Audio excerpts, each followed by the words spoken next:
Olá! Já deixe seu like e inscreva-se no canal e ative as notificações no sininho para receber os novos vídeos. I'm not going to answer that whole objection here, but I want to show how the objection itself does not get the person where they want to go. And the ironic thing is that proving that there is evil in the world is key to defeating the objection. Because when somebody says this to me now, they raise this thing, so I say, so you believe in evil then? Well, of course I do. I would raise the objection if I didn't believe in evil. Well, if you believe in evil, then you can't reject the existence of God. Why not? Well, there's actually two reasons. First of all, if you believe in evil, then you're not a relativist. Is this right?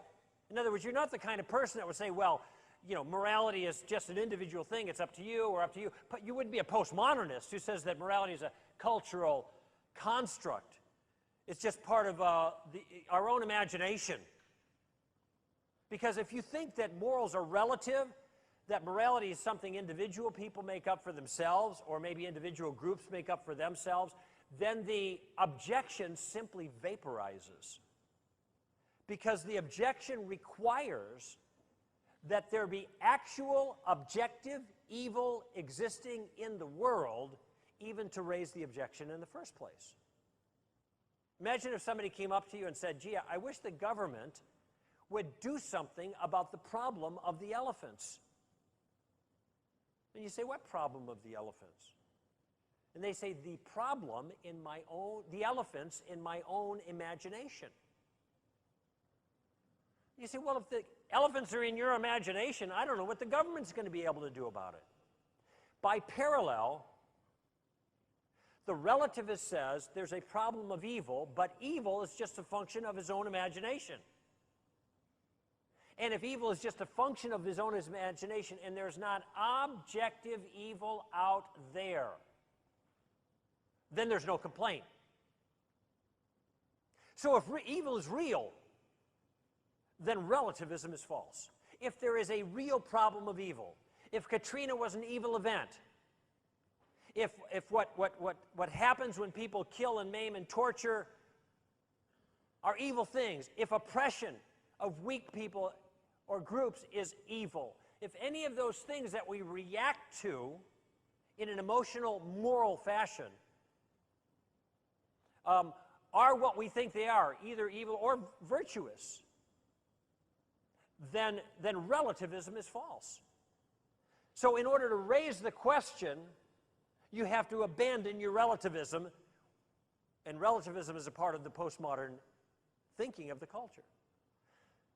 So the first thing we learn from the problem is that relativism is false, so you must believe in evil. So that removes a lot of people. But the second thing is even more telling.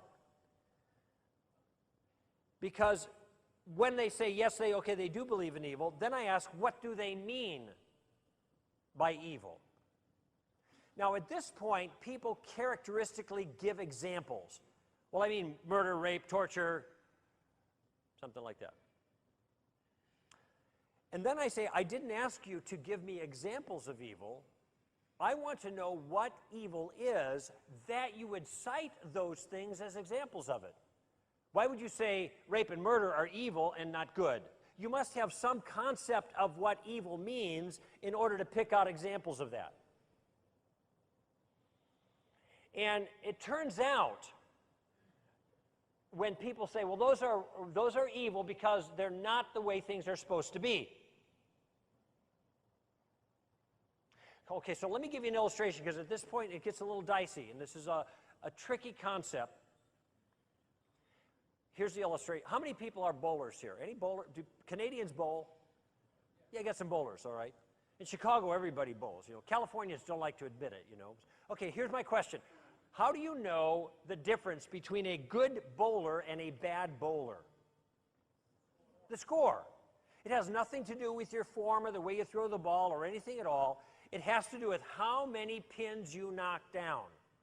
So good bowlers and bad bowlers are distinguished by a score. The higher the score, the better the bowler, right? And bowling has an intrinsic maxima. What's the perfect score in bowling? 300. All the pins down in 10 frames plus 2. So you get 300, that's perfect. So in order to measure anybody here as to whether they are, and watch the words, good or bad regarding bowling, we can only know what category they're in by comparing them to a standard that measures goodness or badness. So when people say that rape, murder, torture, and that kind of stuff are bad or evil, it's because somehow in their mind they already have an awareness of a scoring system that allows them to assess these behaviors as falling short, or maybe other behaviors, virtues, as being high on the goodness scale. And keep in mind that this scale that makes sense of good or bad to begin with has got to be a transcendent scale. It's not something you make up. That's relativism, and you're back to elephants in your imagination again. No, this has got to be something that stands outside of us. So here's my question. If there is a problem of evil, it's only because evil is real.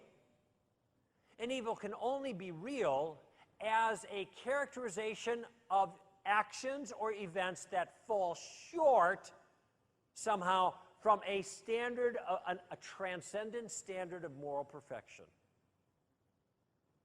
A scoring system of sorts. So here's my question. Where does the scoring system come from? Where does the scoring system that allows you to identify evil in the first place, where does that come from? Now this is called the grounding question in philosophy, but it's a question that's common sensible if you think about it. It really needs to be answered. Now, by the way, I know the standard response. The standard response is to say evolution created this desire inside of us. But before you go in that direction, and I can't talk a lot about it, I don't have time, I just want to note that the evolutionary answer, whether it's biological evolution you're invoking here, or a cultural evolution, that this is what we've decided to do as right and wrong because this helps us survive better, those are both relativistic answers. Those are answers in which you talk about moral systems that are made up for our benefit at the moment. You are not talking about transcendent moral issues. And if you opt that way, then the problem of evil disappears. So the evolutionary option does not help you here. If there is real objective morality, there must be a real objective standard. And without objective morality, there's no problem of evil. The long and short of it is this. The problem of evil turns out to be not only a very good argument against the relativism that many people take refuge in to avoid taking religious claims seriously, it also turns out to be not one of the best arguments against the existence of God, but one of the best arguments for the existence of God, because it's going to be very, very difficult to explain the existence of an objective standard of moral obligations without pointing to the objective existence of the moral law giver to whom we are obligated.